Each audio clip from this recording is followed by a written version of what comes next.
Non, vous ne rêvez pas. Ce n'est pas possible. Ce que je vois là, c'est Rudiger. Et honnêtement, ça devient inquiétant. Comment peut-on en arriver là? J'ai l'impression que son niveau ne fait que décliner, que ce soit au Real Madrid ou même en sélection allemande. Regardez bien ses performances ces derniers temps. Il se fait littéralement balader sur le terrain, et ce n'est pas seulement un problème ponctuel, c'est systématique. Prenons l'exemple du match contre la Slovaquie. L'Allemagne perd 2-0, et le second but est directement lié à une erreur monumentale de Rudiger. Après un dégagement du gardien slovaque, le ballon est contré par sur le côté droit. Rudiger se retrouve en situation de 1 contre 1 face à l'attaquant, dans sa propre surface, et son positionnement est catastrophique. Il laisse un espace immense, facile à exploiter. Le joueur slovaque n'a eu qu'à se mettre sur son pied gauche et conclure un tir parfait. C'est tout simplement inacceptable à ce niveau. Au Real Madrid, ça ne passe déjà plus, mais alors en équipe nationale, c'est encore plus alarmant. L'Allemagne dispose pourtant de grands joueurs, Florian Wirtz, Goretzka, Gnabry, Kimmich, et pourtant, dès que ce Rudiger est sur le terrain, toute la solidité défensive s'effondre. Habituellement, quand on voit des noms comme ceux de Rudiger et Kimmich en défense, on a de quoi être confiant, voire inquiet pour l'adversaire. Mais aujourd'hui, c'est presque risible. Rudiger, en particulier, se fait constamment prendre de vitesse et semble incapable de suivre le rythme ou de se positionner correctement. Et ce n'est que le début des qualifications. Débuté par une défaite 2-0 face à la Slovaquie, avec un but absolument incroyable de Strelec, c'est préoccupant. Franchement, comment l'Allemagne peut-elle espérer se qualifier pour la Coupe du Monde dans ces conditions? Le niveau affiché est catastrophique, et Rudiger est en grande partie responsable de ce fiasco. Même avec tout le respect que je lui dois, je dois dire les choses. Il ne joue clairement pas une saison digne au Real Madrid, et encore moins en sélection. Il se fait dépasser, ridiculiser, et laisse passer des actions cruciales sans réaction. Il est difficile de comprendre comment un défenseur qui il y a 2 ans était considéré comme l'un des meilleurs, capable de gagner la Ligue des Champions, peut aujourd'hui paraître aussi maladroit et dépassé. Le Real Madrid a vu son Rudiger évoluer d'un joueur solide à un véritable catcheur sur le terrain, parfois plus préoccupé par la confrontation que par le jeu lui-même. Sa posture, ses réactions, son incapacité à lire le jeu, tout est inquiétant. Même face à des attaquants considérés comme moyens, il se fait littéralement humilier. On pourrait comparer à Araujo du Barça, qui reçoit parfois des critiques, mais regardez Rudiger, c'est 2 fois pire. Il se fait manipuler, battre et mal positionner à chaque occasion. C'est tout simplement impensable pour un joueur de son calibre et de son expérience. L'Allemagne a la chance que ces matchs ne soient pas largement médiatisés, parce que sinon, on parlerait déjà d'une crise défensive majeure. Franchement, il va falloir que Rudiger se ressaisisse immédiatement. S'il ne retrouve pas son niveau, non seulement le Real Madrid, mais aussi l'équipe nationale allemande risque de subir de lourdes conséquences. Il est temps de comprendre que son positionnement, sa lecture du jeu et son comportement défensif ne sont plus acceptables à ce niveau. Franchement, c'est catastrophique ce que fait Rudiger depuis la saison dernière. Les gars, il se fait littéralement balader sur le terrain et ce n'est plus tolérable. Contre la Slovaquie, il est directement responsable du 2e but. Positionnement catastrophique, il laisse un espace énorme et finit par se faire complètement dépasser. Au Real Madrid, ça commence déjà à inquiéter, mais en sélection allemande, c'est encore pire. Son niveau défensif a totalement chuté depuis 2023 à 2024. Pour mettre les choses en perspective, à côté de lui, un joueur comme Ogen est exemplaire, solide, fiable, impressionnant, que ce soit en club ou avec l'Espagne. Si le Real doit compter sur Rudiger pour une période importante, bon courage. Sa lenteur, son manque de sérénité et ses erreurs répétées pèsent lourdement sur l'équipe. Pendant ce temps, voir des joueurs comme Pedri évoluer à leur poste ou Usain briller défensivement, c'est un vrai contraste. Il est clair que Rudiger n'est plus le même et son futur au Real Madrid s'annonce compliqué. Franchement, la performance de Rudiger avec l'Allemagne est inquiétante. Contre la Slovaquie, il se fait complètement dépasser sur les 2 buts, notamment le 2e où son positionnement est catastrophique. Il laisse un espace énorme, se fait battre physiquement et finit par permettre un tir gagnant. Même en étant au Real Madrid, ce genre de performance serait inacceptable. On voit bien que l'Allemagne, malgré des joueurs de qualité comme Jonathan Tah dans l'axe, Goretzka ou Gnabry, est vulnérable. Rudiger semble dépassé et incapable de sécuriser sa défense, ce qui a coûté la victoire. On dirait qu'il a perdu la sérénité et la fiabilité qu'on pouvait attendre d'un défenseur de son calibre. À côté, des joueurs comme Ogen se distinguent vraiment, que ce soit avec l'Espagne ou au Real. Le contraste est énorme. Là où Rudiger peine et accumule les erreurs, d'autres défenseurs montrent rigueur, technique et intelligence dans le placement. L'Allemagne a mal débuté ses qualifications pour la Coupe du Monde et si ce niveau persiste, ça va être compliqué pour la suite. Rudiger n'a clairement plus le niveau requis pour le Real ou pour l'équipe nationale et son rôle dans l'axe reste problématique. Les erreurs répétées, le manque de contrôle et la fragilité physique qu'il affiche inquiètent sérieusement. Rodrigo se trouve actuellement dans une situation délicate au sein du Real Madrid. Selon plusieurs déclarations qu'il a faites au cours de ces 3 derniers matchs, relayées par différentes chaînes et commentateurs, il a exprimé un certain mécontentement vis-à-vis de sa position actuelle dans l'équipe. Il semblerait craindre que l'arrivée imminente de Kylian Mbappé se fasse au détriment de sa place de titulaire et qu'il soit relégué sur le banc, ce qu'il refuse catégoriquement. Toutefois, ce type de discours et d'attitude n'est absolument pas approprié au sein d'un club comme le Real Madrid et surtout pas à ce moment précis de la saison. Dans cette équipe, la place d'un joueur titulaire se gagne par la qualité de son jeu, par son niveau de performance et par sa constance sur le terrain, et non par des déclarations médiatiques ou des revendications personnelles. Le Real Madrid a connu des départs emblématiques, comme ceux de Cristiano Ronaldo, Sergio Ramos, Gareth Bale ou Eden Hazard, et pourtant, le club a continué à avancer sans que l'équipe ne s'effondre. Cela démontre que personne n'est indispensable et que le collectif prime toujours sur l'individu. Par ailleurs, Vinicius Junior pourrait provoquer un véritable séisme sur le marché des transferts et un éventuel départ de Sapa pourrait totalement bouleverser les plans défensifs de l'équipe. De son côté, Rudiger se retrouve face à un choix historique qui pourrait compliquer les stratégies d'Ancelotti. Dans le même temps, la direction du Real Madrid travaille à renforcer ses finances via les revenus de son académie, tout en préparant de nouvelles acquisitions sur le marché. Un seul élément pourrait néanmoins entraîner un départ de Vinicius en retour: la confiance et les perspectives offertes par le coach dès le premier match de la saison, qui constitue un signal fort pour le joueur. Concernant le style de jeu, l'équipe de Xavi Alonso favorise la possession et un football offensif au milieu du terrain, ce qui permettra aux joueurs de briller en 1 contre 1 et d'optimiser leur influence dans le jeu. Cependant, il faut comprendre que pour devenir un titulaire régulier, il faut parfois plusieurs matchs d'adaptation et montrer de la constance. Le problème n'est pas l'arrivée de nouveaux défenseurs ou attaquants, mais bien la capacité à s'intégrer et à respecter les plans de jeu établis. Il est essentiel que chaque joueur applique les concepts tactiques et défende avec intelligence, en utilisant le ballon à bon escient, car une équipe ne peut défendre efficacement sans coordination et sans balle. Sur le marché des transferts, plusieurs dossiers importants sont à suivre. Liverpool préparait une offensive pour s'attacher à un jeune talent du Real Madrid, tandis que Milan a rencontré un refus inattendu dans une de ses négociations. Arsenal accélère ses mouvements pour sécuriser ses joueurs clés, tandis que le président du Real, Florentino Pérez, continue à gérer le club avec une stratégie stricte et déterminée.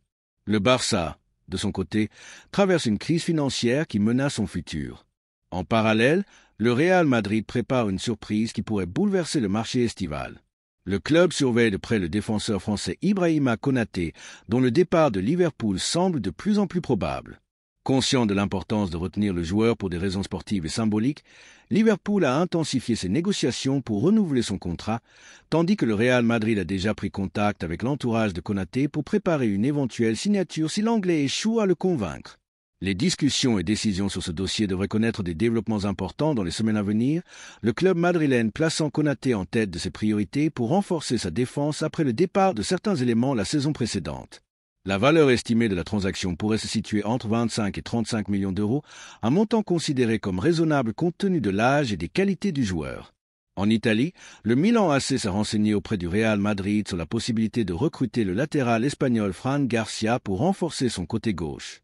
Cependant, le Real a répondu fermement par la négative, citant notamment l'incertitude sur la condition physique de Ferland Mendy, rendant crucial le maintien de Fran Garcia pour garantir l'équilibre défensif du club. Le joueur, récemment revenu au Real après une expérience réussie en Liga, bénéficie d'une grande estime au Santiago Bernabéu et son maintien s'inscrit également dans la stratégie du club de développer ses jeunes talents en interne. Milan semblait prêt à proposer environ 15 millions d'euros pour acquérir définitivement le joueur, mais cette option a été écartée par le Real. Enfin, Arsenal a entrepris des négociations rapides et déterminées pour prolonger le contrat de son défenseur français, William Saliba, alors que le Real Madrid s'intéresse également à ses services. Le club espagnol considère Saliba comme un joueur clé pour renforcer son futur défense, et l'intérêt manifesté a poussé Arsenal à agir rapidement pour sécuriser un élément central de son projet sportif. Saliba a vu son niveau s'élever significativement la saison dernière, attirant l'attention de plusieurs grands clubs européens.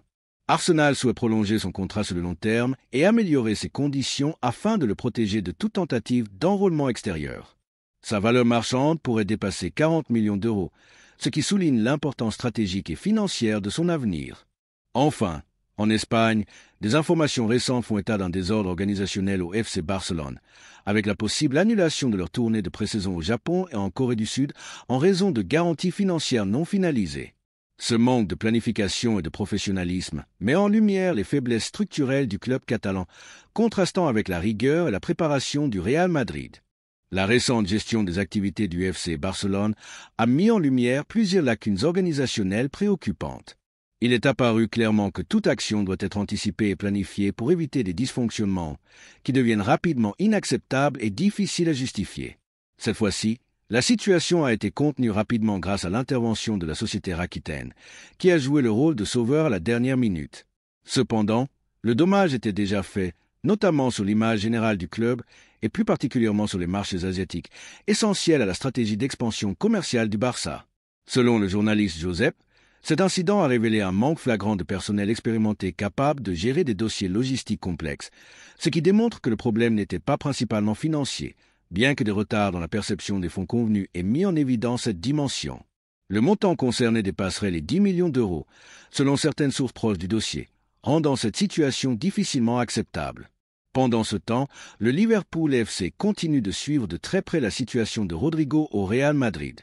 Selon le journaliste de confiance Rudy Galetti, le club anglais considère le joueur brésilien comme une priorité pour compenser le départ imminent de Luis Diaz vers le Bayern Munich. Les dirigeants de Liverpool ont placé Rodrigo en tête de leur liste de priorités pour le mercato actuel en raison de ses grandes qualités offensives et de sa polyvalence tactique. Néanmoins, le Real Madrid n'a aucune intention de se séparer de lui cet été, le considérant comme un élément central de son projet sportif futur.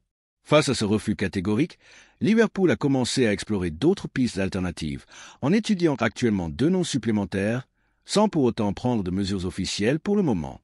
Si jamais une transaction concernant Rodrigo devait se concrétiser, elle pourrait dépasser le seuil des 100 millions d'euros, illustrant l'ampleur du pari financier que Liverpool serait prêt à assumer pour s'attacher les services du joueur. Le club madrilène, de son côté, a clairement décidé de ne pas exercer de pression sur David Alaba afin de le pousser à quitter l'équipe cet été, malgré le recul important dans ses temps de jeu au cours des 2 dernières saisons, principalement en raison de blessures graves au niveau des ligaments croisés. La direction du Real Madrid tient compte du fait que le joueur reste engagé contractuellement jusqu'en juin 2026 et qu'il a exprimé son souhait de rester fidèle au club. Les responsables valorisent son comportement exemplaire et son professionnalisme aussi bien sur le terrain qu'en dehors. Bien que des spéculations aient suggéré un départ à la recherche de plus de temps de jeu, notamment à l'approche de compétitions internationales importantes, la position du club a changé, le considérant comme une option de rotation précieuse en cas de blessure ou de baisse de forme des autres défenseurs. Sur le plan technique, Alaba devrait jouer le rôle de 5e choix pour le poste de défenseur central cette saison, ce qui limitera ses apparitions, sauf circonstances exceptionnelles. Cependant, le joueur continue de travailler avec sérieux pour retrouver sa condition physique et sa performance, avec l'espoir de regagner progressivement sa place, notamment face à la densité des matchs et des compétitions auxquelles le Real participe. Financièrement, son maintien n'impose pas un poids significatif sur le budget salarial du club, ce qui rend sa prolongation cohérente avec la vision sportive et économique du Real Madrid. Pour Antonio Rudiger, le club a également adopté une position ferme.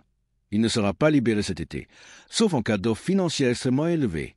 La défense madrilène traverse une période délicate après une série de blessures graves touchant Eder Militao et Juan Martinez et le long arrêt d'Alaba, plaçant Rudiger au centre de la reconstruction défensive. Son contrat court jusqu'en 2026 et malgré un intérêt du championnat saoudien, notamment du club Al Nassr, le défenseur n'envisage de partir qu'à la fin de son engagement actuel.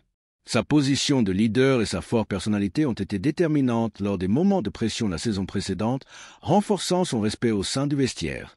La politique du Real Madrid reste claire. Aucun départ de Rudiger n'est envisagé sans contrepartie financière substantielle, afin de préserver la stabilité défensive et l'équilibre de l'équipe. Sur le plan stratégique, le Real Madrid poursuit son approche intelligente et stable en exploitant ses jeunes talents issus de l'académie. Cette année encore, le club a vendu une partie des droits de plusieurs jeunes joueurs tout en conservant la possibilité de les racheter ultérieurement. Cette stratégie, en place depuis plusieurs années, vise à équilibrer le développement des jeunes talents avec des revenus financiers permettant de financer des transferts majeurs. Ainsi, Environ 20 millions d'euros ont été générés grâce au départ de joueurs de la Castilla vers différents clubs européens, tels que Chema Andrés à Stuttgart, José Enriquez à Alaves, Victor Muñoz à Osasuna, Alvaro Rodriguez au Che, Marvel au Leganés et Rafa Obrador à Benfica. De plus, Jacobo Ramon devrait rejoindre un nouveau club prochainement. Cette politique permet au Real de combiner gains financiers et opportunités pour les jeunes de vivre des expériences professionnelles de haut niveau, tout en conservant la possibilité de récupérer les joueurs les plus performants, démontrant ainsi une grande flexibilité dans la gestion sportive. Ces revenus ont directement contribué à financer des transferts importants, comme ceux de Mastantuono et Dejan Houssin pour un total d'environ 120 millions d'euros, ainsi que celui d'Álvaro Carrière pour 50 millions, illustrant la capacité du club à équilibrer ses finances et ses acquisitions sans compromettre son budget global. Enfin, le futur de Vinicius Junior pourrait connaître un tournant décisif en cas de maintien de sa position actuelle concernant son contrat. Selon le journaliste Anthony Miana, le joueur souhaite obtenir une rémunération équivalente à celle de Kylian Mbappé. Le Real Madrid refuse catégoriquement cette demande afin de préserver sa politique salariale et l'équilibre au sein du vestiaire. Si Vinicius persiste dans cette exigence, son avenir au club pourrait devenir incertain, surtout si des offres extérieures attractives venaient à se présenter. La relation entre le joueur et le club reste respectueuse, mais la direction devra alors étudier toutes les options possibles, y compris celle d'une éventuelle sortie, afin de maintenir l'harmonie interne du groupe. En parallèle, le Real Madrid fait face à des enjeux majeurs concernant sa préparation et le temps qui lui reste avant la reprise, avec une jeune talentueuse marocaine qui pourrait changer l'avenir du club à travers un transfert mystérieux. Les rumeurs et les mouvements du mercato continuent de révéler les intentions cachées de Madrid, avec des arrivées potentielles comme celle de Mastantuono, qui font déjà trembler les positions établies au sein de l'équipe. Dans ce contexte, les fans du Real Madrid sont invités à interagir, à deviner les noms des joueurs et à participer à de nouveaux défis, tandis que le club continue d'agir avec méthode, rigueur et stratégie, en consolidant à la fois son effectif et ses finances, tout en gardant un œil attentif sur ses jeunes talents et sur les mouvements du marché estival. Le Real Madrid continue de montrer sa détermination à recruter les meilleurs joueurs du monde, tout en affichant sa confiance dans les choix effectués par sa direction. Selon les responsables du club, le renforcement de l'effectif a été réalisé de manière optimale, selon leur point de vue personnel, reflétant une foi totale dans la stratégie adoptée. Ces déclarations interviennent alors que le mercato estival connaît un fort mouvement, avec plusieurs transactions majeures officialisées par le club pour préparer la saison à venir. Parmi les signatures phares, on retrouve Arnold, Cara, Mastantuono et Dejan Houssin. Il s'agit de jeunes talents sur lesquels le club parie dans le cadre d'un projet à long terme visant à rajeunir l'équipe, tout en maintenant une compétitivité immédiate. Selon certaines sources, le coût global de ces 4 transferts dépasserait les 45 millions d'euros, incluant à la fois les frais de transfert et les bonus liés aux performances, ce qui illustre l'enjeu financier considérable assumé par le Real pour conserver sa place parmi les clubs européens de premier plan dans les années à venir. La presse espagnole, notamment Marca, a également révélé le retour inspirant de Juan Martinez, après une absence de plus de 356 jours due à une blessure de longue durée. Ce retour a été qualifié d'inspirant au sein du Real Madrid, d'autant que Martinez est devenu l'une des pièces maîtresses de l'équipe de Castilla, soutenue par l'entraîneur Álvaro Arbeloa. Ce dernier a joué un rôle crucial dans sa motivation et le suivi de sa rééducation étape par étape. L'émotion était palpable tant sur le terrain que sur les réseaux sociaux, Arbeloa exprimant sa joie de voir le joueur revenir et Martinez répondant par un message poignant de gratitude envers le staff médical et administratif, soulignant que cette réussite était le fruit d'un effort collectif et de sa confiance en lui-même. Pour garantir une réintégration optimale, le club avait investi un budget précis de plus de 150 000 euros, couvrant soins, équipement de pointe et expertise médicale. Toutefois, selon le journal Branda, le Real Madrid pourrait entrer dans la nouvelle saison avec une préparation physique et technique incomplète, puisque le championnat espagnol reprendra dans seulement 15 jours face à Osasuna. Cette situation est inhabituelle pour un club de l'envergure du Real, la majorité des joueurs étant rentrés tard de leurs obligations internationales. Le club avait demandé un report de la rencontre, mais cette demande a été refusée, la législation garantissant aux joueurs la totalité de leurs vacances annuelles.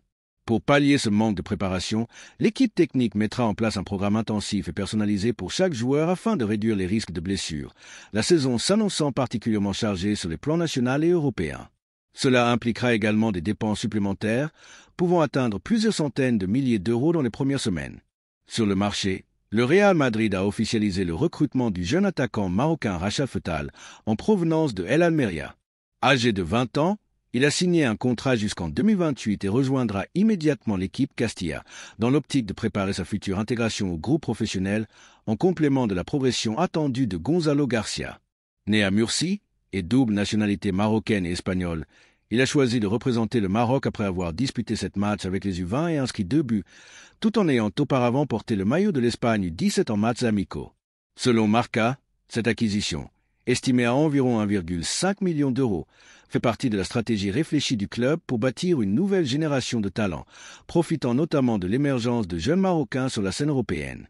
Parallèlement, le jeune Argentin Franco Mastantuono s'apprête à entamer sa nouvelle aventure madrilène. L'objectif pour lui est de s'imposer rapidement, évitant le sort réservé à certains jeunes joueurs confrontés aux pressions et à la forte concurrence au sein du club. Le retard de retour de Jude Bellingham, absent jusqu'en octobre ou novembre.